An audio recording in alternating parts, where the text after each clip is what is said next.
How old are you, Dashley? Secret. Come on, Dash. What are you doing, Kenji? Shh, I'm trying to learn the time. Am I doing it right? We don't know.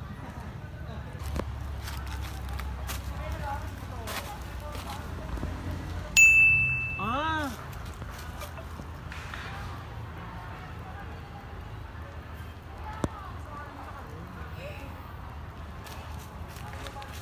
What time is it? tell us your age first. Yes, tell us your age first. No, tell me what time is it? Your age first. What the? What time is it? It's science time.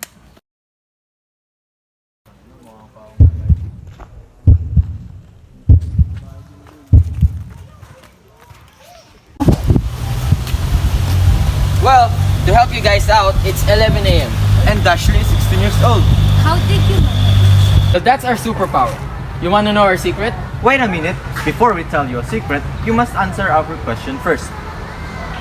What question? Speaking of time and age, do you guys know how old our Earth is? Well, let us educate you. Sit tight and listen to us.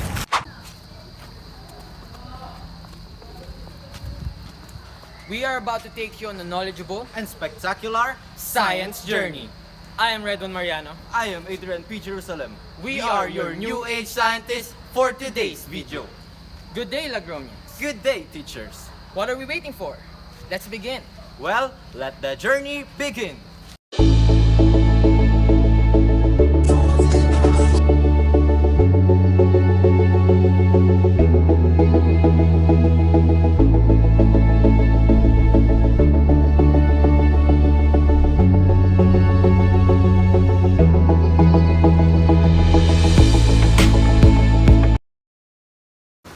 Scientists have calculated the age of our planet to be approximately 4.5 billion years ago.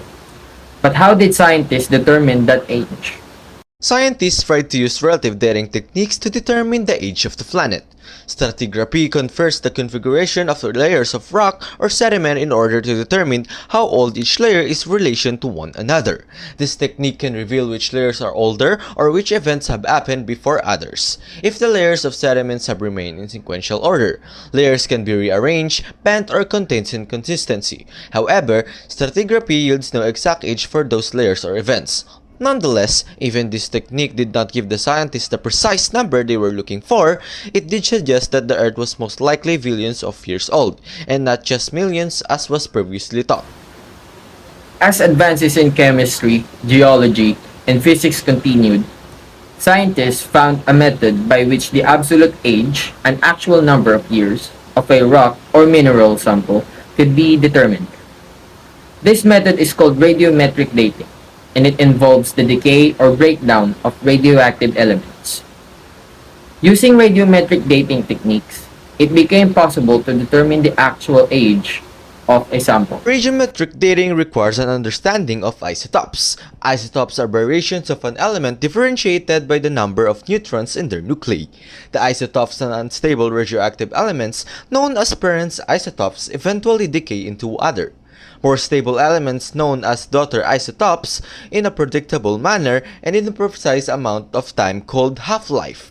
The half-life of an element is the amount of time required for exactly half or a quantity of that element to decay. The age of sample can be determined based on the ratio of parent to daughter isotopes within the sample. One problem with this approach to dating rocks and minerals on Earth is the presence of the rock cycle. During the rock cycle, rocks are constantly changing between forms, going back and forth from igneous to metamorphic to sedimentary. Old rocks may even be destroyed as they slide back into Earth's mantle, to be replaced by newer rocks formed by solidified lava. This makes the finding of the exact age for Earth difficult, because the original rocks that formed on the planet at the earliest stages of its creation are no longer here.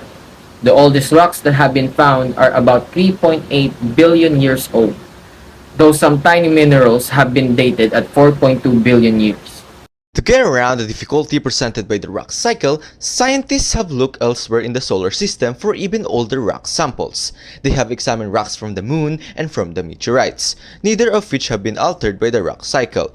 The same techniques of radiometric dating have been used on those rocks. All the data from Earth and beyond has led to the estimated age of 4.5 billion years for our planet. If our Earth already exists for approximately 4.5 billion years, then I'm pretty sure it has history. You mean history? Yes, history. Well, that's our next destination. But wait, bud, do you know what the geological timescale is? Of course, I know. The geologic timescale is the calendar for event in Earth history. It subdivides all time into name units of abstract time called in descending order of durations: eons, eras, periods, epochs, and ages. Eons are the largest divisions of geologic timescale, spanning millions to billions of years. Eras are the divisions within eons that span hundreds of million years. Periods are the subdivisions within eras that span tens of million years. Epochs are smaller subdivisions in the periods of geologic timescale that span several million of years. How about the rock fossils?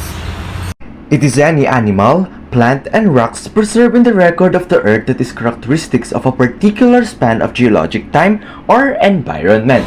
Did you know that they're both connected? Really? How? The enumeration of those geologic time units is based on stratigraphy, which is the correlation and classification of rock strata. The fossil forms occur in the rocks provide the chief means of establishing a geologic timescale, with the timing of the emergence and disappearance of widespread species from the fossil record being used to delineate the beginnings and endings of ages, epochs, periods, and other intervals. Yeah, I think it's time for us to go now, before they know our secret. But wait, we really don't have a secret, bro. You have your phone there, right?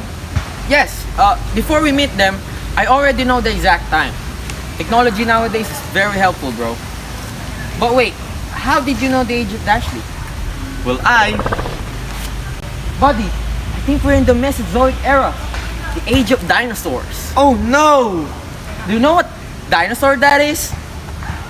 That's right, it's a T-Rex, and I think we should run. Bye. Bye.